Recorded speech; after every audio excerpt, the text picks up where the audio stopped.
Nag-viral ang video ng lalaking haharap sa striktong tatay ng kanyang nobya. Basang-basa kasi siya ng pawis dahil sa matinding kaba.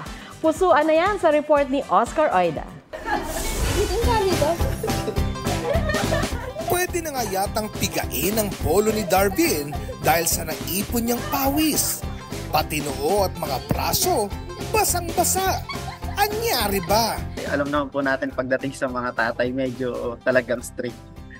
Kaya nung time na inamin namin dalawa na kami na, medyo natakot ako. Sobra raw ang takot at kaba ni Darvin dahil 8 taon na silang magjowa ni Chelsea. Pero sa 6th anniversary lang sila aamin. Gustong-gusto niya magpakilala. Parang pinipilit niya, kaya lang every time na dumating si tatay, hindi natutuloy. After 1 year, sige. After 2 years, after 3 years, tapos hindi natutuloy. Tapos yung nangyari, after 2 years na. Yung dati po, pakilala lang siya po sa akin sa daddy niya is best friend.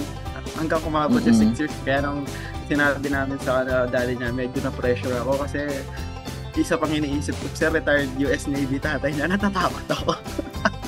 Una, di siya umimik, parang gano'n. Tapos kinabahan ako. Tapos nung sinabi niyang okay naman, na ako, nawala yung kaba. Kumalma rin pati netizens dahil normal naman pala ang nangyari kay Darvin.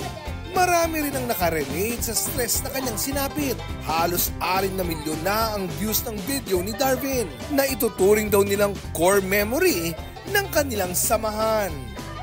Oscar Oida, nagbabalita para sa GMA Integrated News.